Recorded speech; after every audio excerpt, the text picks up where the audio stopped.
एका लहान मुलाच्या बदल्यात कोणी घोड्याचा सौदा करू शकतं.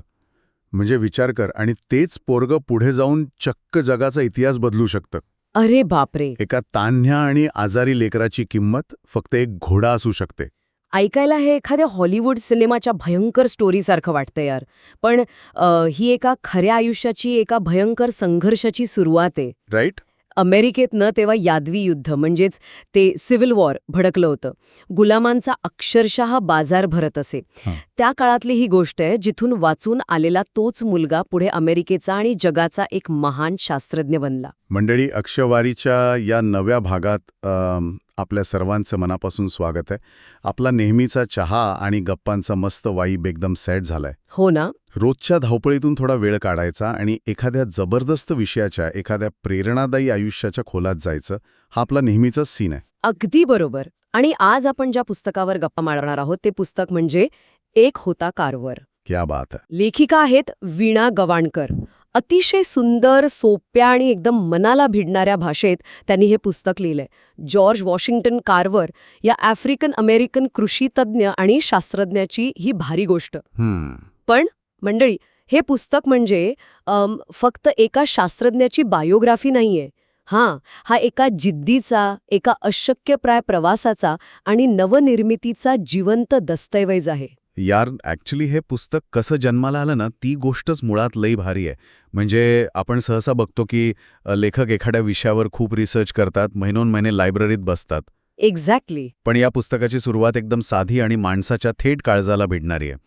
लेखिकेला मुंबईच्या फोर्ट भागातल्या पदपथावर जुन्या पुस्तकांच्या ढिगात चक्क फक्त 50 पैशात एक इंग्रजी पुस्तक मिळालं होतं. अरे, फक्त 50 पैशात? हो, 50 पैशात. शर्ली ग्राहम आणि जॉर्ज लिप्स्कोम यांनी लिहिलेलं ते पुस्तक होतं. आणि त्यांनी ते इंग्रजी पुस्तक वाचायला सुरुवात केली. ते वाचताना ना त्यांना ते इतकं भावलं की त्यांनी आपल्या मुलांना, म्हणजे शीतळ आणि अनुपला, रात्री झोपताना गोष्टी म्हणून सांगायला सुरुवात केली. भारी. विचार करा, झोपताना सांगितलेली आणि ऐकलेली गोष्ट. शीतलला जेव्हा समजलं ना की एका तान्ह्या मुलाला त्याच्या आईपासून हिरावून नेलंय आणि आईच्या बदल्यात चक्क घोड्याचा सौदा झालाय, तेव्हा ती लहानगी ढसाढसा रडायला लागली. अरे रे. आणि अनुप तर दुसऱ्या दिवशी सकाळी उठून पुढची गोष्ट ऐकण्यासाठी डायरेक्ट डायरीज घेऊन बसायचा. वा. त्यांच्या या रडण्या हसण्यातून, लहान मुलांच्या त्या निरागस प्रश्नांमधून हे मराठी पुस्तक हळूहळू आकारात आलं. आणि या पुस्तकाचा सामान्य माणसांची जो कनेक्ट आहे ना, तो खऱ्या अर्थाने लेक्स लेवल आहे यार. एकनाथ भुईर नावाचा एक तरुण होता. तो मीठ बनवण्याच्या व्यवसायात मिठागरात काम करायचा. अच्छा. अहो, त्या कष्टकरी तरुणाने या पुस्तकाची हस्तलिखित प्रत वाचली आणि तो स्वतःला त्या संघर्षाशी इतका कनेक्ट करू शकला की त्याने चक्क ते संपूर्ण पुस्तक स्वतःच्या हाताने लिहून काढलं. ओ माय गॉड, लिटरली रडायलाच आलं. तो म्हणाला होता, मी हा पोरकेपणा समजू शकतो. हा माझ्यासारख्यांचाच संघर्ष आहे. हे ऑनेस्टली आपल्यासारख्या सामान्य माणसांचं, मातीतल्या माणसांचं पुस्तक आहे. हे ऐकल्यावर अंगावर काटा येतो यार. आता मगाशी आपण जो काळोखातल्या अपहरणाचा प्रसंग बोलत होतो तिथे जाऊया आपण.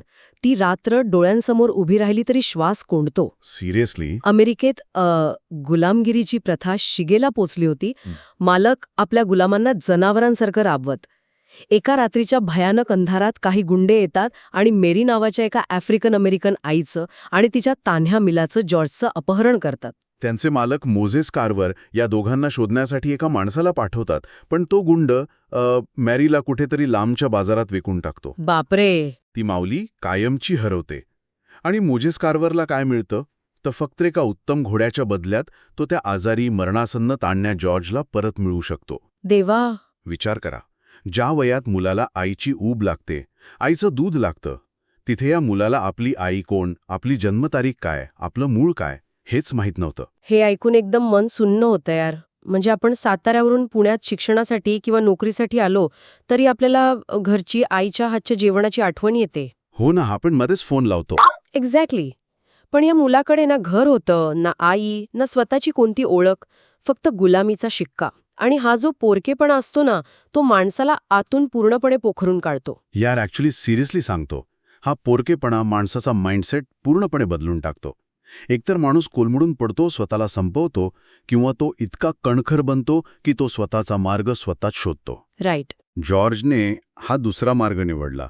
तो जन्मापासूनच सतत आजारी असायचा, छातीत कफ असायचा, म्हणून त्याला शेतातली जड कामं करता येत नसत. मग मोझेस आणि सुझान कार्व्हरने त्याला बागेतली कामं दिली. हा पोरगा मुलगा चक्क बाडेतल्या झाडांशी बोलू लागला. अरे वाह! ज्याला आई नाही त्याची आई हा निसर्गच बनला.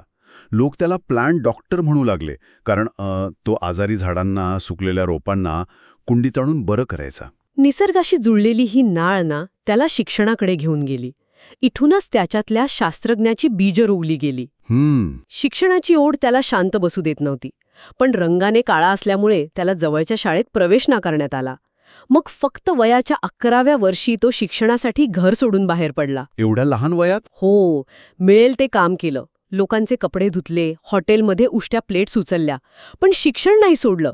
शेवटी आयोवा स्टेट ॲग्रिकल्चरल कॉलेजमधून त्याने पदवी आणि पदव्युत्तर शिक्षण पूर्ण केलं. आता इथूनच या पुस्तकातला आणि जॉर्जच्या आयुष्यातला एक गेम चेंजर टप्पा सुरू होतो. तो टप्पा म्हणजे टस्किगी इन्स्टिट्यूट. हो, तो भाग खूप भारी आहे. बुकर टी वॉशिंग्टन, जे स्वतः एक महान समाजसुधारक होते, त्यांनी जॉर्जला एक पत्र पाठवलं.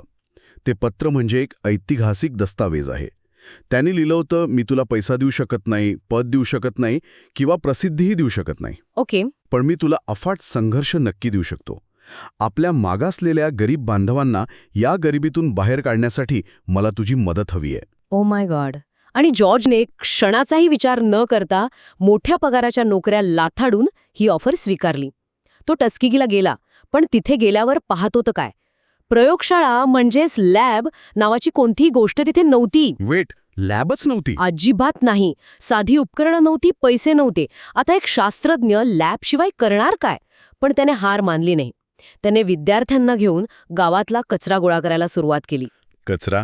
हो, फुटलेल्या बाटल्या, डबे, जुने दिवे, वायरचे तुकडे, या सगळ्या कचऱ्यातून त्याने चक्क स्वतःची लॅब उभी केली. अरे, हे एक्झॅक्टली आपल्यासारखंच आहे ना, जुगाड. हां, हो ना. आपण कसं हॉस्टेलवर असताना किंवा गावात असताना जुन्या वस्तूंमधनं काहीतरी नवीन बनवतो. पण इथे मला एक प्रश्न पडतो. काय? कचऱ्यातून सायन्स कसं काय उभं राहू शकतो? म्हणजे एखादी खुर्ची दुरुस्त करणं वेगळं आणि रासायनिक प्रयोग करण्यासाठी उपकरणं बनवणं वेगळं. बरोबर आहे. आणि म्हणूनच हे फक्त हॉस्टेलचं जुगाड नव्हतं. ही माणसाची नजर असते. जसं एखाद्या शिल्पकाराला ओबडधोबड दगडात सुंदर मूर्ती दिसते, तसं कार्व्हरला गावातल्या कचऱ्यात फुटलेल्या बाटल्यांमध्ये विज्ञानाची उपकरणं दिसत होती. वाव, ती त्याची एक फिलॉसॉफी होती यार. कार्व्हरचा ठाम विश्वास होता की निसर्गात कोणतीच गोष्ट वेस्ट नसते. There is nothing in this world that is useless. क्या बात आहे. जुन्या दिव्यांच्या काचांचा वापर त्याने चंचुपात्र म्हणजे बीकर्स म्हणून केला. जुन्या तारांमधून त्याने उष्णता देणारी उपकरणं बनवली. हे सगळं सो रिलेटेबल यार. खरंच. आज आपण सस्टेनेबिलिटी आणि रिसायकलिंगबद्दल एवढं बोलतो, पण कार्व्हरने ते चक्क 100 वर्षांपूर्वी प्रत्यक्ष करून दाखवलं. पण फक्त लॅब उभारून प्रश्न सुटणार नव्हता बघ. कारण हा माणूस शास्त्रज्ञ होता, पण त्याआधी तो एक शेतकरी होता. एक्झॅक्टली. त्याला माहीत होतं की हे ज्ञान जर त्या 4 भिंतीतच राहिलं तर बाहेर शेतात राबणाऱ्या माणसाचं आयुष्य कधीच बदलणार नाही. आणि म्हणूनच त्याने एक भन्नाट डोकं चालवलं. अगदी बरोबर. कार्व्हरने ठरवलं की शेतकरी लॅबमध्ये येऊ शकत नसतील तर आपण लॅबच शेतकऱ्यांच्या बांधावर घेऊन जाऊ. भारी आयडिया. त्याने एक फिरती शाळा सुरू केली, ज्याला जेसप वॅगन असं नाव दिलं. एक साधी हातगाडी ज्यावर माती तपासण्याची उपकरणं, बियाणं आणि खतं असायची. तो स्वतः गावात जायचा आणि शेतकऱ्यांना पीक बदलण्याविषयी म्हणजेच क्रॉप रोटेशनबद्दल शिकवायचा. हा सीन बघून मला थेट आपल्या गावाकडच्या शेतकऱ्यांची आठवण येते बघ. गावातल्या एखाद्या जुन्या कसलेल्या शेतकऱ्याला कुणी नवीन पद्धत सांगायला गेलं तर ते अजिबात ऐकत नाहीत. हा, हो ना. ते थेट म्हणतात, अरे मी आयुष्यभर शेती केली आहे, माझे केस उन्हात पांढरे झालेत आणि तू कालचा पोरगा मला शेती शिकवणार. असाच सीन तिथे अमेरिकेतल्या त्या शेतकऱ्यांसोबतही होता. राईट. तरी कार्व्हरने अतिशय संयमाने त्यांना समजावून सांगितलं. तेव्हा लोकांना वाटायचं की टोमॅटो विषारी असतात. त्याने चक्क त्यांच्यासमोर टोमॅटो खाऊन दाखवला आणि तो गैरसमज दूर केला. आणि तिथेच एक मोठी क्रांती झाली, ज्याला आपण शेंगदाण्याची क्रांती म्हणतो. त्याने शेतकऱ्यांना शेंगदाणे लावायला सांगितले. नाही यार, थांब. आता इथे मला थोडा ऑथरच्या पॉइंटबद्दल डाऊट आहे. काय? म्हणजे विचार कर, कार्व्हरने शेंगदाण्यापासून 300 पेक्षा जास्त प्रॉडक्ट्स बनवले. याचं कारण त्याला कमर्शियल सक्सेस हवा होता किंवा त्याला शेंगदाण्याची मोनोपोली बनवायची होती, असंच काहीतरी असेल. शेवटी एवढं मोठं इन्व्हेन्शन कोणी उगाच थोडी करतं. अरे काहीतरीच. नीट वाचलं नाहीस तू? असं अजिबात नव्हतं. हे बघ, यामागे एक पूर्णपणे वैज्ञानिक आणि सामाजिक कारण होतं. खरी परिस्थिती अशी होती की त्या भागातले शेतकरी वर्षानुवर्ष फक्त कापसाचं पीक घेत होते. ओके. कापूस जमिनीतील सगळा कस, विशेषतः नायट्रोजन शोषून घेतो. त्यामुळे जमीन पूर्णपणे नापीक झाली होती आणि त्यात बॉल विविल नावाच्या एका भयंकर किडीने कापसाच्या पिकावर हल्ला केला. शेतकरी अक्षरशः उद्ध्वस्त झाले, रस्त्यावर आले. अच्छा, म्हणजे ती एक मोठी क्रायसिस होती तर. हो यार. मग कार्व्हरने त्यांना जमिनीचा कस वाढवण्यासाठी, नत्र म्हणजे नायट्रोजन परत मिळवण्यासाठी शेंगदाणे आणि रताळी लावायला सांगितली. आता यामागे सायन्स काय आहे बघ. शेंगदाण्यासारख्या पिकांच्या मुळांवर एक विशिष्ट प्रकारच्या गाठी असतात, ज्यात जीवाणू असतात. हे जीवाणू हवेतला नायट्रोजन शोषून मातीत सोडतात. अरे वा. म्हणजे शेंगदाणे लावल्याने जमीन आपोआप सुपीक होते. शेतकऱ्यांनी त्याच्यावर विश्वास ठेवला आणि पीक घेतलं. पण पीक इतकं अमाप आलं की त्याला मार्केटच उरलं नाही. शेंगदाणे रस्त्यावर फेकून देण्याची वेळ आली. म्हणजे पुन्हा अडचण. एक्झॅक्टली. आता ज्या माणसाने त्यांना हे पीक घ्यायला लावलं त्यालाच काहीतरी करावं लागणार होतं ना. म्हणून त्यांना वाचवण्यासाठी कार्व्हर लॅबमध्ये जाऊन बसला आणि त्याने स्वतःला कोंडून घेतलं. बापरे. त्याने शेंगदाण्यावर रासायनिक प्रक्रिया करायला सुरुवात केली. शेंगदाण्यात भरपूर प्रमाणात तेल आणि प्रोटीन असतं.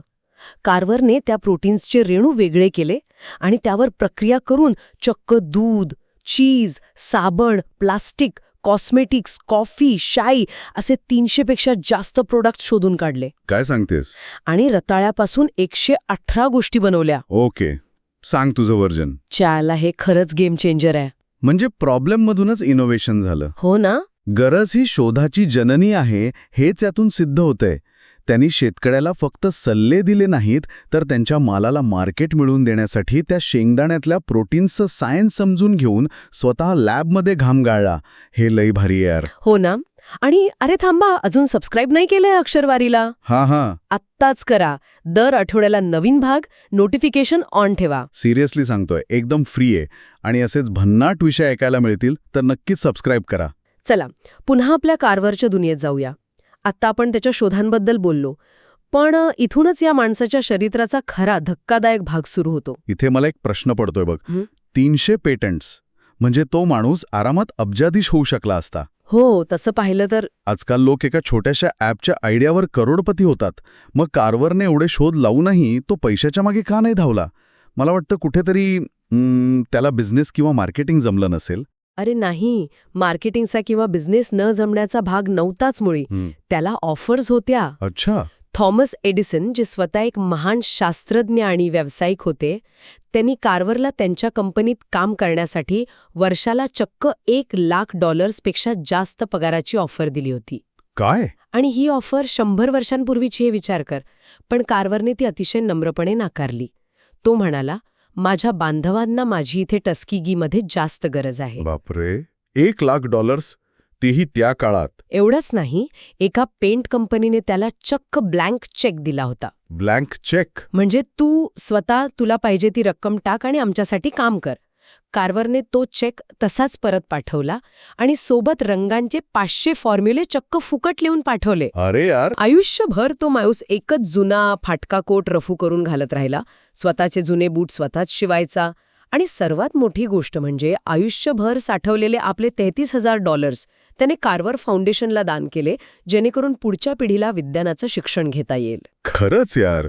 आपण आजकाल फक्त पॅकेजेस, इन्क्रिमेंट्स आणि बँक बॅलन्सच्या मागे धावतो. हा माणूस खऱ्या अर्थाने नेक्स्ट लेव्हल होता. एक्झॅक्टली. जेव्हा लोक त्याला विचारायचे की तुम्ही हे सगळं कसं करता आणि का करता, तेव्हा तो म्हणायचा, मी फक्त देवाच्या कामात मदत करतोय. देवाने मला हे ज्ञान दिलंय ते वाटण्यासाठीच. हे त्याचे शब्द खरोखरच आपल्याला अंतर्मुख करतात. आणि पैशापेक्षा त्याने कशाला जास्त महत्त्व दिलं असेल तर ते ज्ञानाला आणि शिक्षणाला. सायन्स शॅल लिबरेट यू, विज्ञान तुम्हाला मुक्त करेल, असं तो नेहमी म्हणायचा. दर रविवारी तो बायबलचे क्लासेस घ्यायचा, जिथे तो विज्ञान आणि अध्यात्म यांची इतकी सुंदर सांगड घालायचा की लोक मंत्रमुग्ध होऊन ऐकायचे. हे खूप महत्वाचं आहे बघ. त्या काळात आफ्रिकन अमेरिकन लोकांवर खूप अन्याय होत होता. वर्णद्वेष शिगेला पोहोचला होता. हो ना. पण कार्व्हर कधीच राजकारणात पडला नाही किंवा त्यांनी कधीच द्वेषाने उत्तर दिलं नाही. त्याने आपल्या बांधवांना शेती आणि विज्ञानातून आर्थिकदृष्ट्या स्वतःच्या पायावर उभं राहण्याची ताकद दिली. हे खऱ्या अर्थाने मुक्तीचं काम होतं. अगदी बरोबर. समाजातला जो वर्णद्वेष आणि अपमान होता त्याला त्यांनी द्वेषाने किंवा हिंसेने उत्तर दिलं नाही, तर स्वतःच्या कर्तृत्वाने आणि ज्ञानाने उत्तर दिलं. आणि म्हणूनच तो सगळ्यांसाठी एक आदर्श बनला. खरंय. अगदी तत्कालीन अमेरिकन राष्ट्रपतींपासून ते महात्मा गांधींपर्यंत सगळेच जण कार्वरचा सल्ला घ्यायचे. गांधीजींसोबत पत्रव्यवहार करून त्यांनी भारतातल्या कुपोषणाच्या प्रश्नावरही त्यांना मार्गदर्शन केलं होतं. 5 जानेवारी 1943 रोजी जेव्हा त्यांनी अखेरचा श्वास घेतला तेव्हा संपूर्ण जगाला वाटलं की एक मोठा आधार गेला. पण त्यांनी दिलेलं ज्ञान, त्यांचे विचार आजही तितकेच जिवंत आहेत. नक्कीच यार, एक पोरका गुलाम म्हणून जन्माला आलेला मुलगा स्वतःच्या हिमतीवर जगाला दिशा दाखवणारा शास्त्रज्ञ बनतो, ही गोष्ट आपल्याला खूप काही शिकवून जाते. मंडळी, जाता जाता एक विचार नक्की करा. आपण नेहमी म्हणतो की माझ्याकडे हे नाही, माझ्याकडे ते नाही, माझ्या परिस्थितीमुळे मी अडकलोय. पण जरा जॉर्ज वॉशिंग्टन कार्वरकडे बघा. त्याच्याकडे लॅब नव्हती, आई वडील नव्हते, पैसा नव्हता, समाजात त्याला दुय्यम वागणूक मिळत होती, तरीही त्याने कचऱ्यातून सोनं निर्माण केलं. लिटरली. आपल्या आयुष्यातल्या कमतरता हाच आपल्या यशाचा रॉ मटेरियल असू शकतो का? याचा नक्की विचार करा. आपण आपल्या मर्यादांनाच आपलं शस्त्र बनवू शकतो. हे पुस्तक नक्की वाचा. पर्स्पेक्टिव्ह बदलेल, गॅरंटेड. आणि मंडळी, कमेंटमध्ये नक्की सांगा, कार्वरच्या आयुष्यातला कुठला पार्ट तुम्हाला सगळ्यात जास्त रिलेटेबल किंवा इन्स्पायरिंग वाटला. कचऱ्यातून लॅब बनवणं, शेंगदाण्याचे प्रयोग, की त्यांचा तो निस्वार्थीपणा. आम्हाला वाचायला नक्की आवडेल. नक्कीच. पुढच्या भागात एक और मस्त पुस्तक आणि असाच एक भारी विषय घेऊन आपण परत भेटणार आहोत. मिस करू नका. तोपर्यंत वाचत रहा, विचार करत रहा. बाय. जय महाराष्ट्र. प्रणाम.